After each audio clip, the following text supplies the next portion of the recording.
In 1989, a female Marine captain disappeared from her quarters without a trace. Known for her exemplary conduct, her colleagues found it hard to believe that she'd gone AWOL. Military authorities suspected she'd fallen victim to foul play. The FBI joined the investigation. They would find the decorated officer or bring her assailant to justice.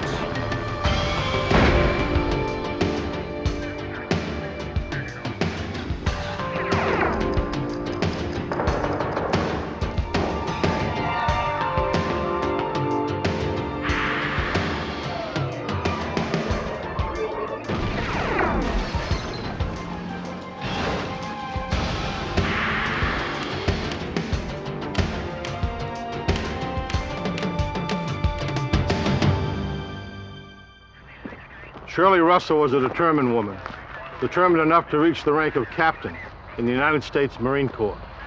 When this decorated officer turned up missing, her colleagues refused to believe she'd gone AWOL. It was unclear whether Captain Shirley Russell was dead or alive. I'm Jim Kallstrom, former head of the FBI's New York office. When a crime is committed on a military installation, it falls under federal jurisdiction.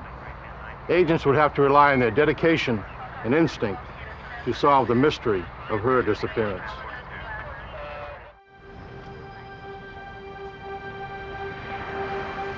The Marine Corps base at Quantico, Virginia, is located 35 miles south of Washington, D.C. Since 1917, it has been headquarters to one of the nation's most selective branches of the military. Over 3,000 Marines train, work, and live on the 100-square-mile base. Nearly everything in civilian life is mirrored on base, from department stores to housing. Married officers have the option of living on base in married officers' quarters, which are known as MOQs. For 6 months, MOQ number 394D was the home of Captain Shirley Gibbs Russell and her husband, Robert Russell. By January 1989, Captain Russell decided to end the marriage. For the next month, she would stay with a friend off base until bachelor's housing was available. Shirley packed her civilian clothes, her uniforms, and her Marine-issue firearm. Robert begged her to stay, but Shirley was determined. For her, the move was final. For Robert, the separation meant he had to move off base. As a former Marine, he would be losing his last tie to the Corps.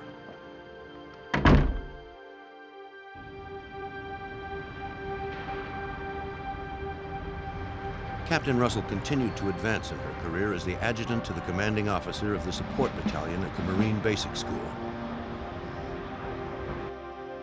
She was in charge of all personnel matters and administrative needs of the support battalion.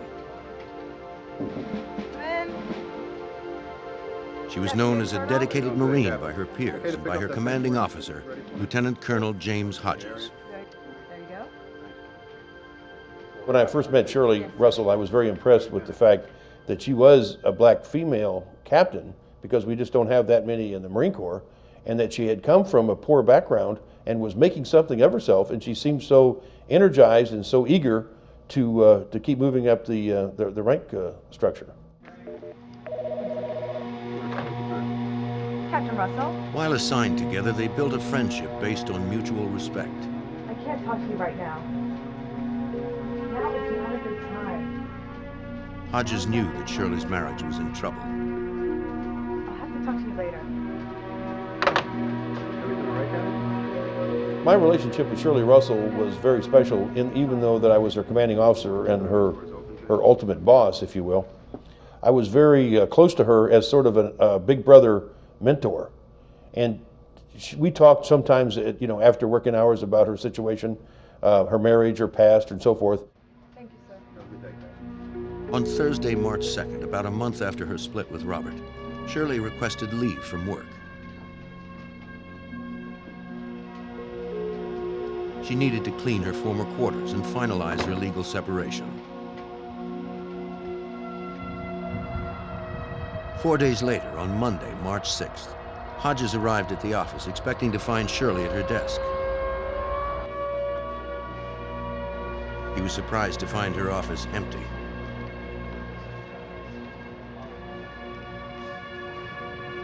Shirley had a perfect work record. She had never been late to report. And when I walked in the door, I asked Major Buck Bourgeois right away, and I said, "Where's Shirley?" And he said, "Sir, she's not here."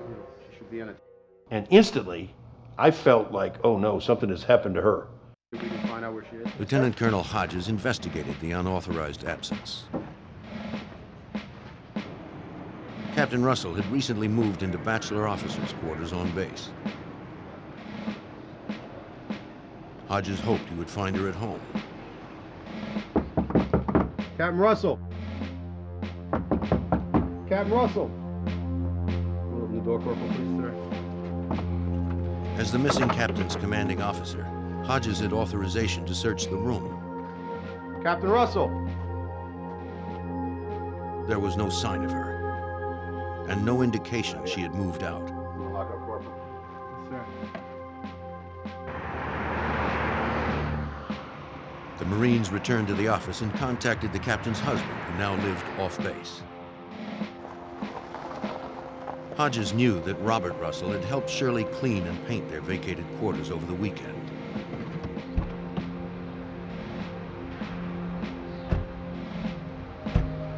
They arranged to meet at the couple's former MOQ.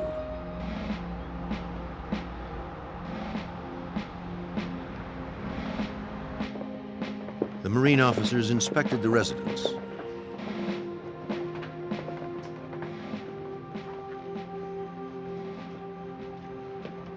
Russell told them that he and Shirley had met here around noon on Saturday to do some touch-up painting. Sorry. According to Russell, Shirley volunteered to buy some paint from the base exchange at about 1:30. He claimed that she didn't take her car, but walked to the PX instead. Russell said he hadn't seen her since. She went to get more paint. Lieutenant Colonel Hodges didn't believe Robert Russell's story. It hit me as just totally a lie because the PX was probably 4 or 5 miles away. And there's no way in the world that she would have walked to the PX from their quarters.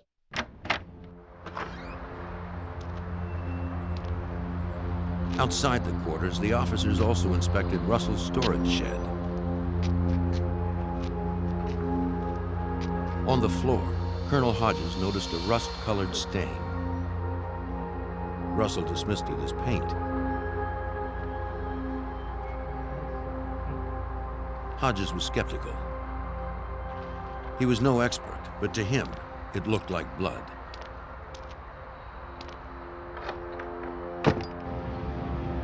Lieutenant Colonel Hodges briefed the Naval Investigative Service. The NIS reported the possibility of a crime to the FBI's Washington field office. The NIS briefed special agents on the case. Captain Russell had been missing for 3 days. With no indication of her whereabouts, the agents followed standard procedure. Special Agent Alan Malinchak headed the case. When you have somebody missing, you either have a case of an abduction, you have a case of a missing person, somebody who's walked away for whatever reason, or you have foul play. So the initial investigation that the FBI was involved in ran all 3 of those investigative lines. Mr. Russell? According to standard procedure, the missing woman's husband, Robert Russell, was the first to be questioned. Thank you very much. Thank you. He told agents that he was talking with a neighbor around 1:30 the afternoon of Shirley's disappearance, when a friend of hers stopped by to pick her up for lunch. At 3:30, Robert said he called her bachelor officer's quarters to see if she had gone home. The duty clerk had not seen Captain Russell, so Robert left a message. Around 4 p.m., Robert borrowed his housemate's car and drove to Pennsylvania to spend the weekend with his parents.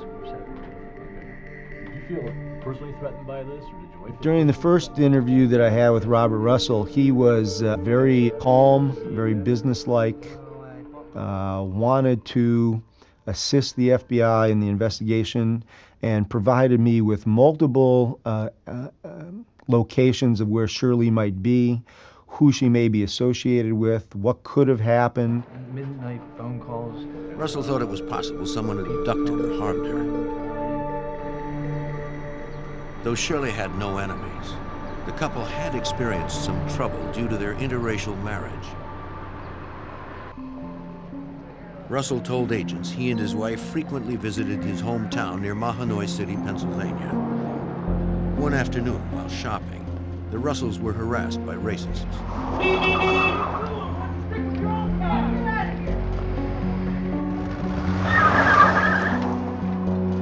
According to her husband, Shirley had been frightened, but another incident scared her even more.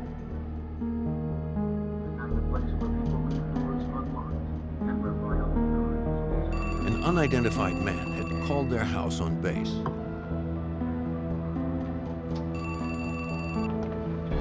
Hello? The caller used racial epithets and threatened to harm the couple.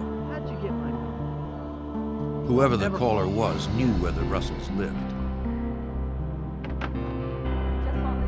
After the threatening phone calls, Robert told officials he felt Shirley might need protection for the times he couldn't be with her.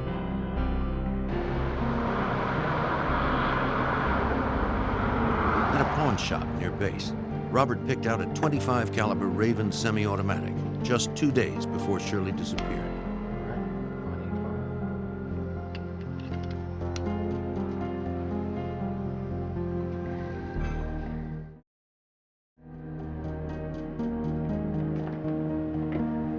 Hey, got your pan? It's about time. Russell told agents he surprised Shirley with the gift on the day they met to clean their former quarters.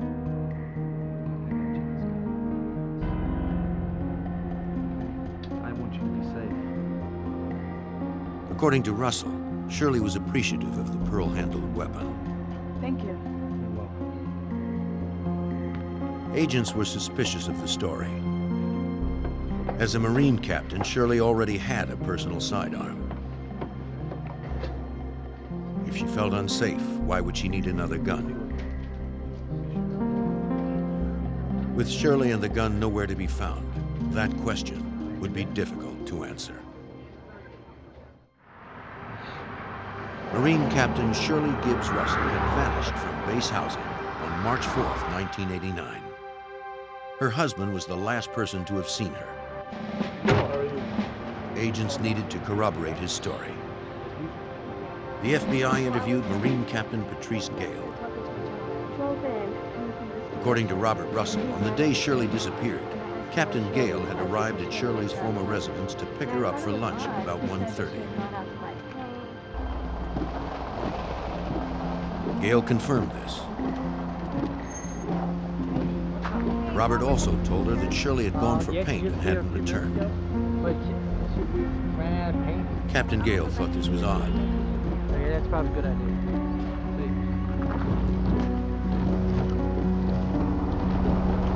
Shirley never missed appointments.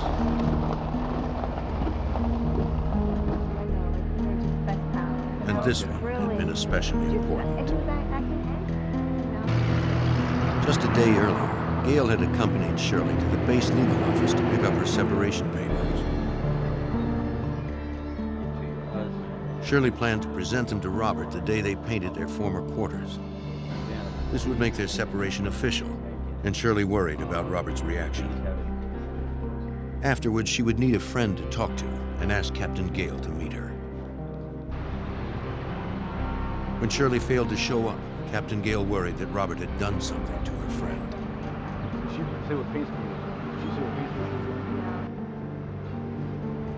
FBI agents checked Shirley's bachelor officer's quarters. The clerk had not seen her since Saturday, March 4th, the day she disappeared. On that same Saturday, Corporal Dan Caraway confirmed that Robert Russell had called, looking for his wife. The corporal noted the time in his logbook as 3:30 p.m.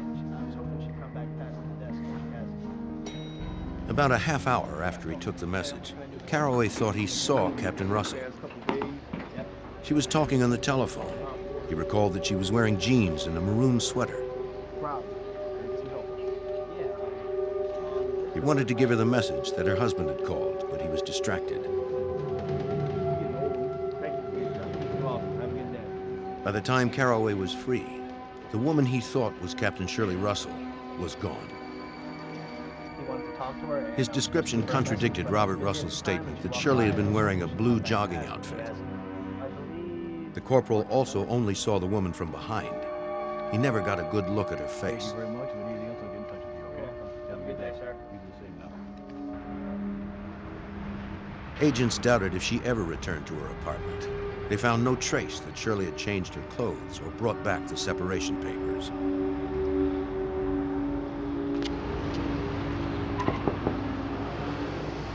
Investigators questioned Russell's old neighbors. One of them said she saw a blue station wagon backed up to the Russell shed on the day Shirley had disappeared. She noted the time was 5 p.m. This was an hour later than Russell claimed he left for Pennsylvania. Investigators wondered if Robert Russell was mistaken or lying. Agent Alan Malinchek called the FBI in Pennsylvania to pin down Russell's whereabouts the rest of that day. Special Agent Michael Quirk of the Allentown office became co-case agent. He contacted Robert's parents.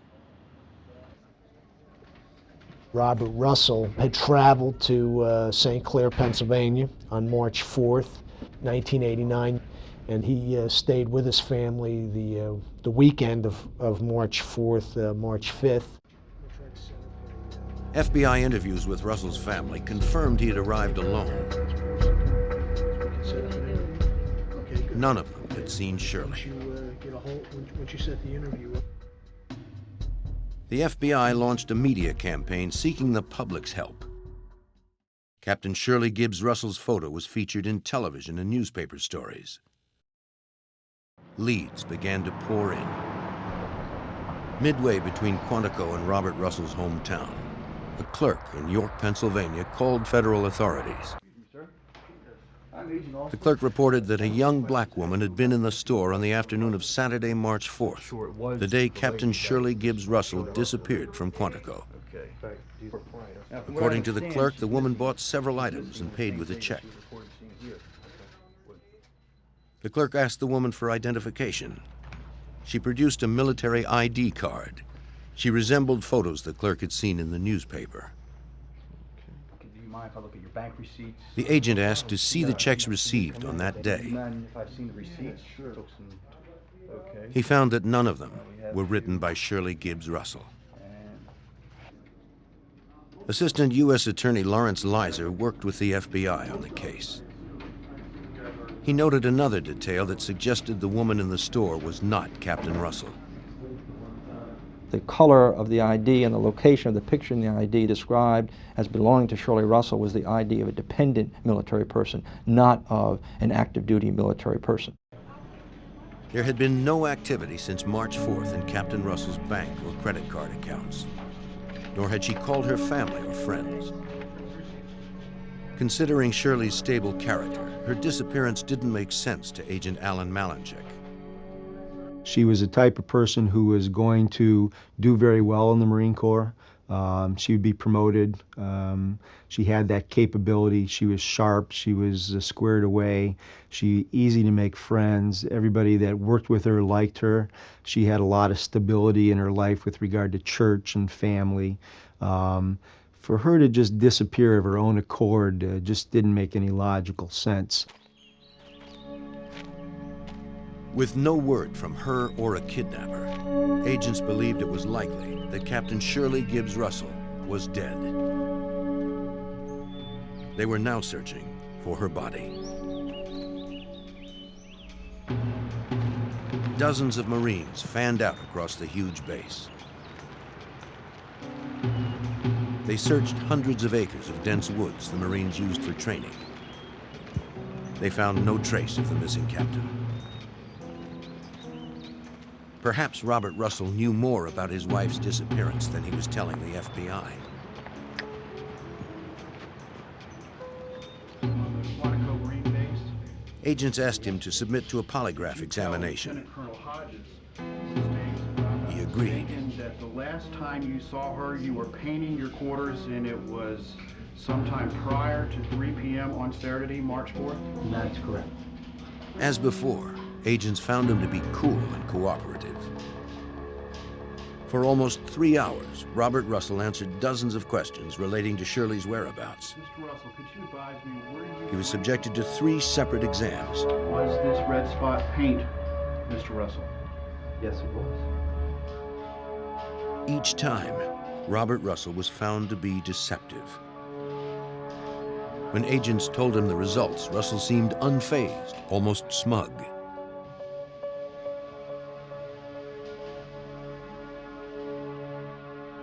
Just to exclude you from any evidence we found. He even consented to be fingerprinted. Perhaps he was aware that polygraphs were inadmissible in a federal court of law. Without a body, agents would need something stronger than a hunch to prove that Russell had killed his wife and disposed of her.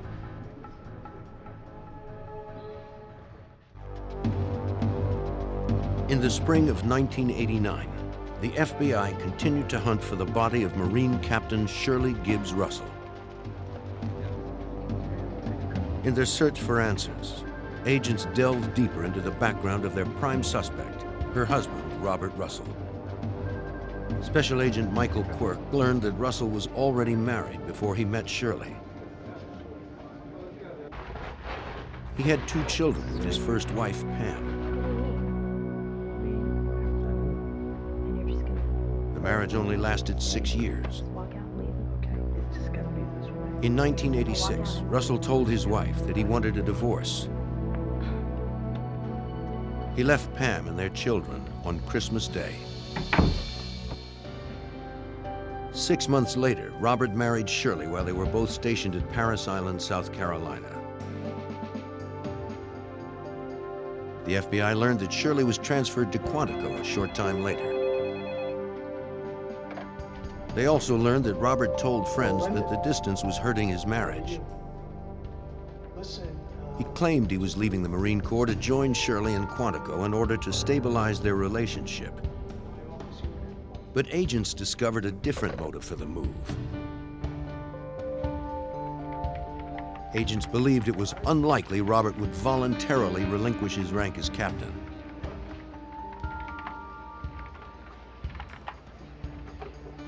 Being in the Marine Corps was Robert's whole life and whole world.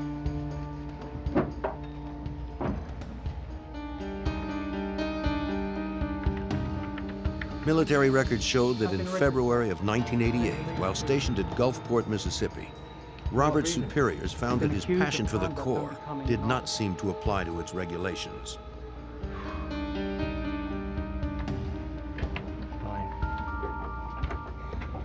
They issued Robert a less than honorable discharge for dereliction of duty and defrauding the government. He was escorted out of his office and was prohibited from taking anything with him except his own clothing.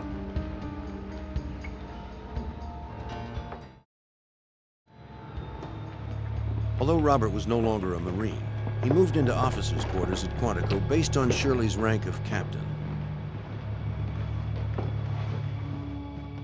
While Shirley supported him, Robert tried to get his life back on track by becoming a teacher at a nearby high school. But his drinking started to become excessive.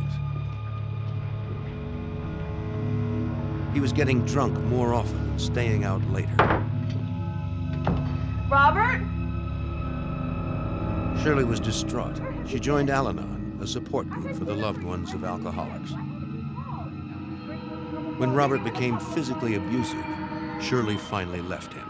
Don't touch me. Assistant U.S. Attorney Lawrence Leiser believed that Robert's problems left Shirley few alternatives.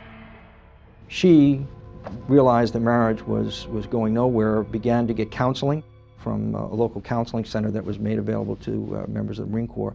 She also consulted with a Navy lawyer to begin the divorce process. To investigators, Russell's instability and abusive behavior reinforced their belief that he was capable of killing Shirley.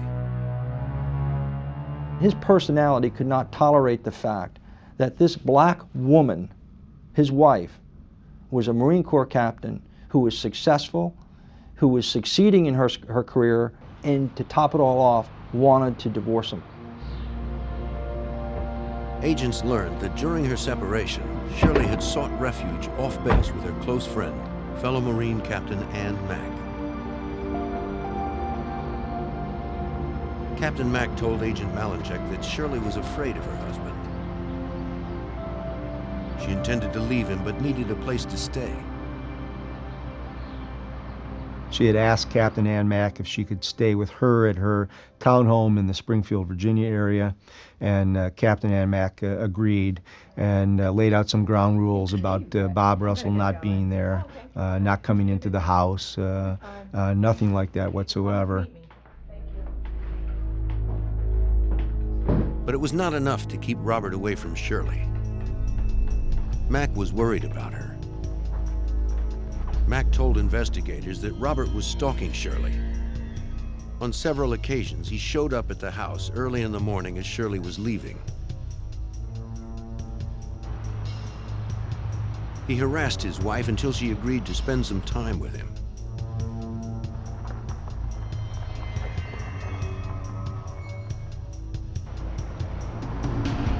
Mack said that Robert Russell was living off base. He had moved in with one of his new colleagues.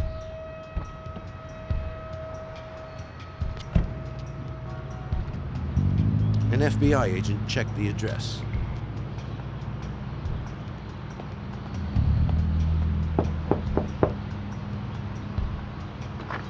It was the home of Sandy Flint. Sandy Flint offered little. She said she knew nothing about Robert's missing wife.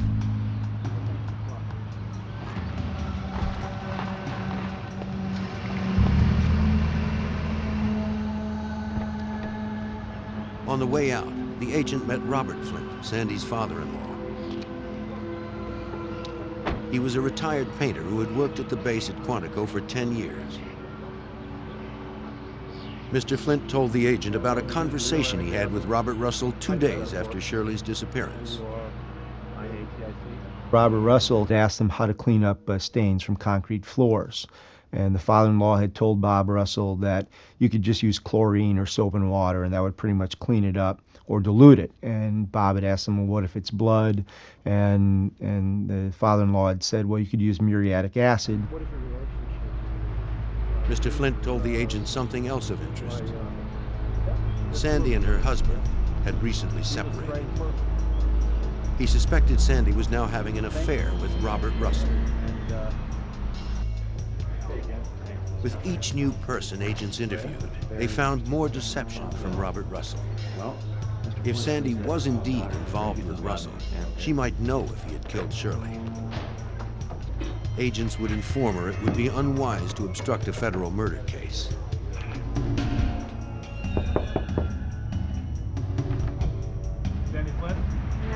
Sandy agreed to speak with the FBI. This time, agents found her to be far more cooperative.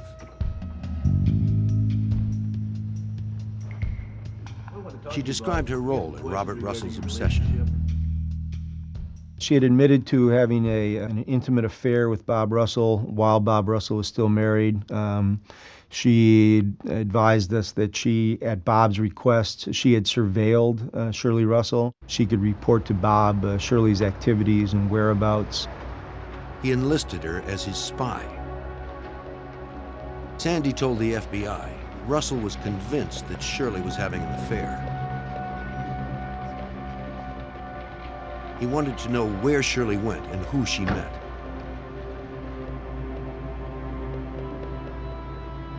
Sandy followed her everywhere, but found nothing to support his delusional fixation. And he was so compulsive, he wanted to catch his wife cheating. Of course, the irony of all of this is she wasn't cheating at all. It was he who was cheating on her. Robert was too far gone for logic. He refused to believe the assurances of his mistress. In his own mind, if he was cheating, so was Shirley. And he would go to any length to prove it. He told Sandy that he broke into his wife's car and planted a voice-activated recorder. When it failed to record anything incriminating, he decided he needed to get closer. Robert broke into Ann Mack's house to bug Shirley's bedroom. What happened next told Sandy that her lover's obsession had completely consumed him.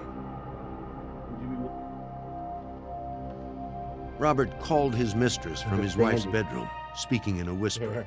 You won't believe where I'm at. He told Sandy he was drinking Shirley's wine and reading her journal.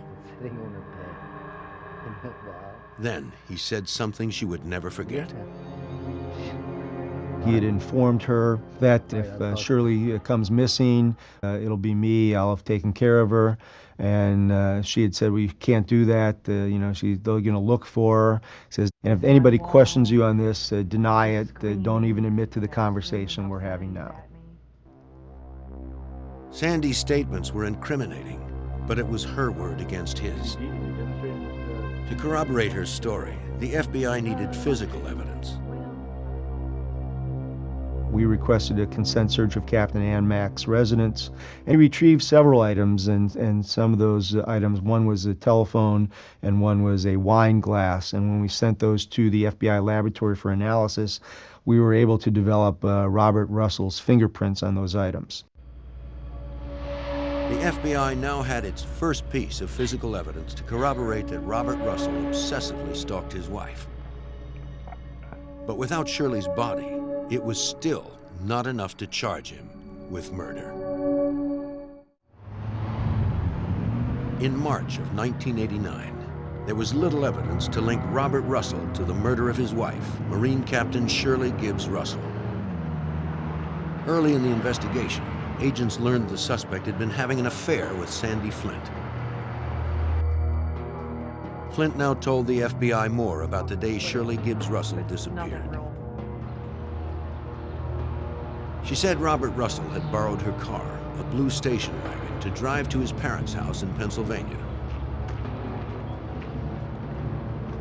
She remembered he left her house sometime after 4 p.m. Sandy thought this was strange because he could have used his own pickup truck. Assistant U.S. Attorney Lawrence Leiser believed Russell borrowed her car that day to transport Shirley's body to Pennsylvania. The reason he asked to use that car was because he had an open bed pickup truck. The body was still in the storage shed, and he had to dispose of the body. And he couldn't do it in an open bed pickup truck, so he borrowed the closed station wagon of his girlfriend to dispose of the body. Agents hoped to substantiate this theory. They returned to Russell's former residence, where his neighbor had seen the same blue station wagon backed up to his shed. Investigators needed to take a closer look at the floor, where Lieutenant Colonel Hodges had seen the rust-colored stain. But the stain was gone, at least on the surface. And as they were chiseling the whitewashed pieces of the concrete up, Bob Russell had asked them what's going on, and they had told him that they're taking these samples to determine what the substance is on the concrete. And Mr. Russell had voluntarily told them, well, I had cleaned that up with some muriatic acid. The FBI lab confirmed that muriatic acid was present on the concrete. The same substance that Mr. Flint had suggested Russell use to remove blood from cement. Technicians found no trace of blood or paint on the chips. What could have been a key piece of forensic evidence had been destroyed. Agents hoped Sandy Flint's car would reveal more. FBI examiners scoured the station wagon inside and out.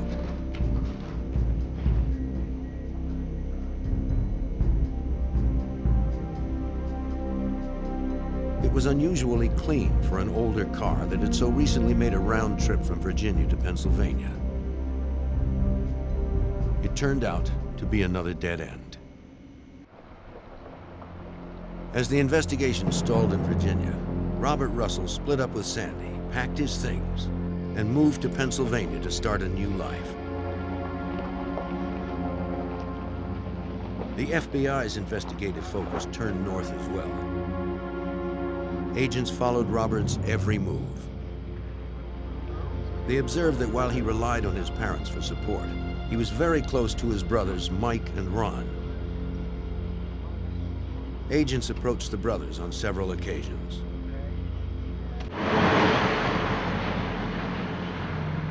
Mike Russell agreed to meet with agents. He told them that the day after Robert arrived in Pennsylvania following Shirley's disappearance, Robert took Sandy Flint's station wagon to a nearby car wash.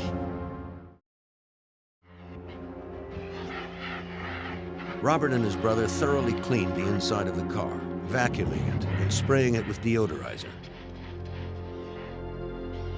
Agents believed Robert's actions demonstrated his intent to remove any evidence that Shirley's body had been in the car.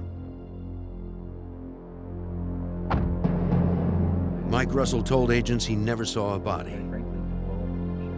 He did concede that his brother's behavior had seemed desperate since Shirley left him. 2 months before she disappeared, Mike and his older brother Ron drove to Virginia to take away Robert's guns. Agent Quirk recalled that his brothers felt this was necessary to prevent Robert from hurting someone. He was depressed in the fact that he was no longer in the Marine Corps, that he loved the Marine Corps. He didn't have money. He was a captain in the Marine Corps. Now he's a special education teacher. Shirley had removed him from her checking account, so he was having problems financially. Circumstantial evidence was mounting, but the FBI lacked one crucial piece of evidence for their case: Shirley Gibbs Russell's body. The first question was where to look. Agents learned the answer from Robert Russell's first wife, Pam. Robert's boyhood home was in Schuylkill County, a rural, mountainous region in northeastern Pennsylvania. Thousands of coal mines, mostly abandoned, are scattered throughout the rugged county. Some are hundreds of feet deep and partially filled with water.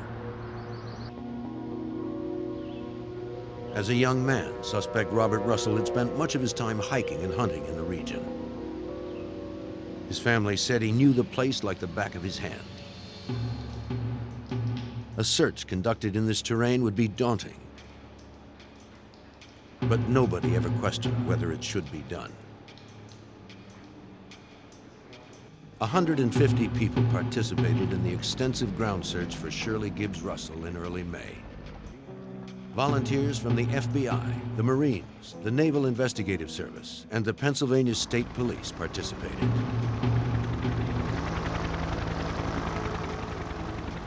None of them were more eager to find the missing Marine than her own peers from the United States Marine Corps. 9 helicopters and 6 transport trucks filled with Marines were deployed. Over 3 days, they searched 2,000 acres of land. They never found Captain Russell's body. Agents would soon develop a theory as to why the search was not more fruitful. Agent Quirk learned about a strange phone call Ron Russell received from his brother Robert. Robert had asked Ron if he could get him some dynamite. And Robert had stated that he couldn't get dynamite at Quantico because it was too expensive. And Ron had asked Robert, why do you want dynamite? And Robert's response was, I want to blow up Shirley. Ron never bought it, But agents now wondered whether Robert Russell had thrown Shirley's body into a mine shaft, then sealed her grave with an explosion. The search did yield one surprising result. An agent found what appeared to be the grip of a gun handle. It was sent to the Firearms and Tool Marks Unit at the FBI's lab in Washington, D.C. for analysis. By comparing the samples to hundreds of other guns, examiners determined that it was consistent with the grip of a .25 caliber Raven semi-automatic. It was the same type of gun Robert Russell had purchased from a pawn shop on March 2nd, 2 days before his wife disappeared. Unfortunately, the tantalizing discovery would not help with the prosecution. Agents never found Robert's fingerprints on the gun part.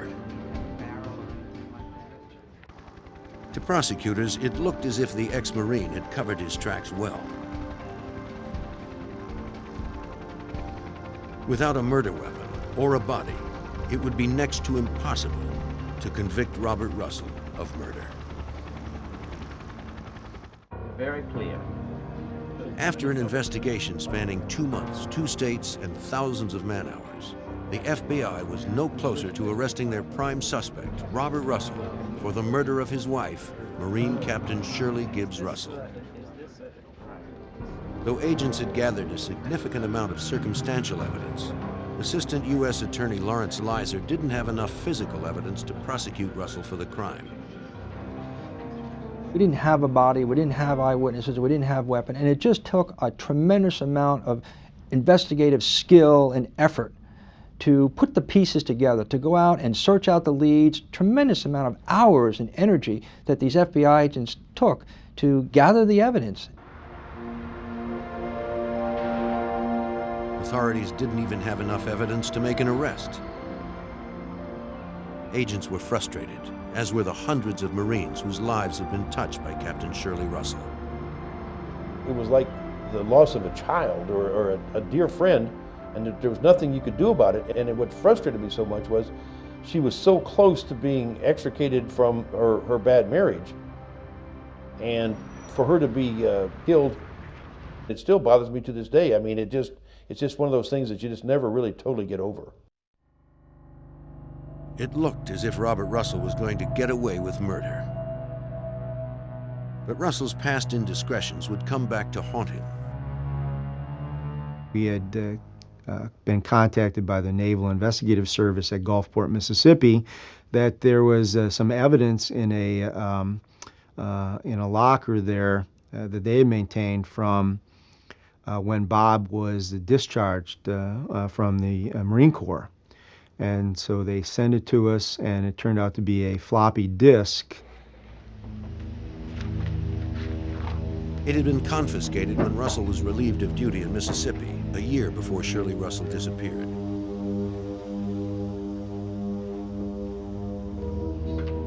For security reasons, no service member who has been relieved of duty is allowed to go through their documents after dismissal.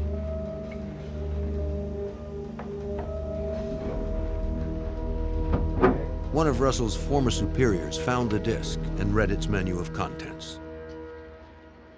One of those items that he saw on the menu was the word murder.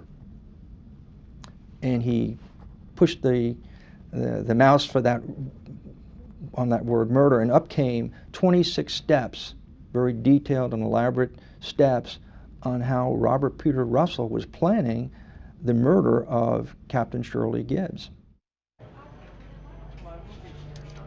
Russell's plan clearly documented his intentions.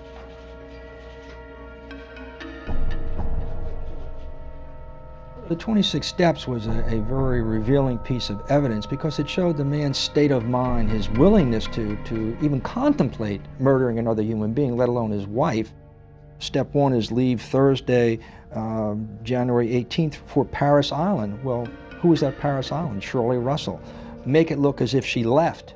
Well, that's exactly what he tried to do when he did murder his wife. And then the last thing he says is blame it on her own kind, obviously referring to her race. This is a man who clearly had the mental wherewithal and intent and motivation to do this kind of act.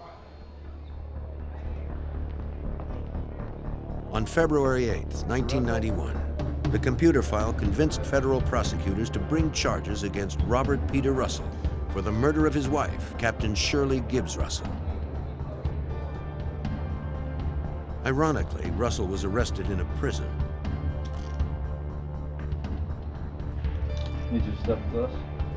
He had recently taken a job as a substance abuse counselor at Pennsylvania's Graterford State Correctional Institution.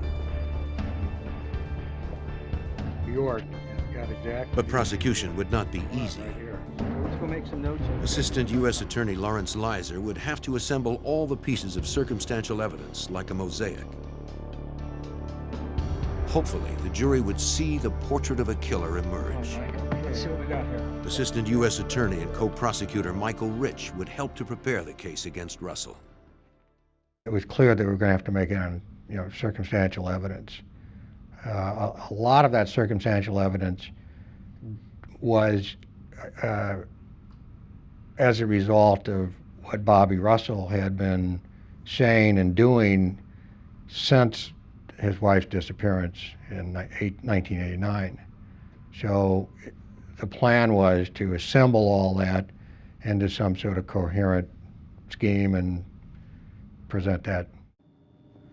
Never before had the federal government attempted to try someone for first-degree murder based solely on circumstantial evidence. At trial, the prosecution asserted that Robert Russell intended to commit murder when he bought the .25 caliber Raven semi-automatic on March 2nd. Sweet, how much? Several of his co-workers reported that he had told them a .25 caliber is a perfect weapon. Seems I'm going to be had to sell you mine. It leaves little evidence behind. He said there is virtually no blood spatter, and the bullet usually lodges in the body. On Saturday, March 4th, when Shirley gave him the separation papers, he refused to sign. Just after noon that day, the prosecution believed Robert Russell snuck up on Shirley in the shed.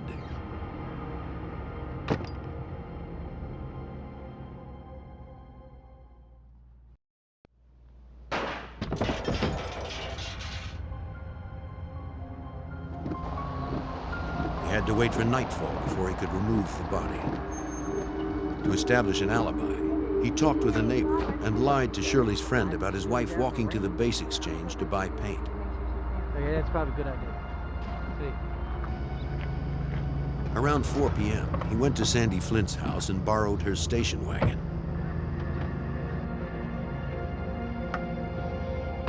After night fell, he wrapped Shirley's body in a tarp and placed it in the back of the car. Their neighbors saw it backed up to the shed.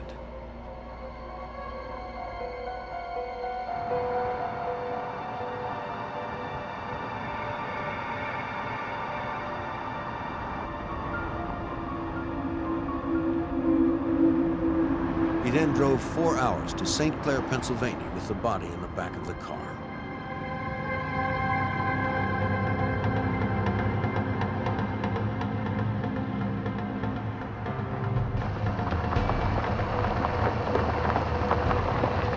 Once there, he knew exactly where to go. There were hundreds of abandoned mines to choose from. Then, Robert Russell, who had once sworn to uphold honor as a member of the Marine Corps, dumped his wife's body into a mine shaft.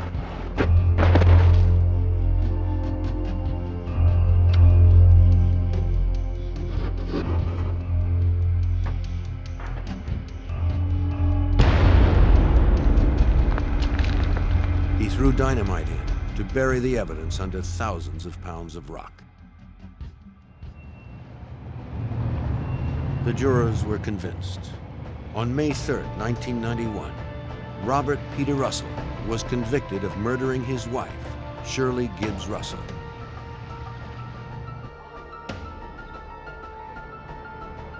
Robert Russell was sentenced to life. There is no parole in the federal system. He will never leave prison alive.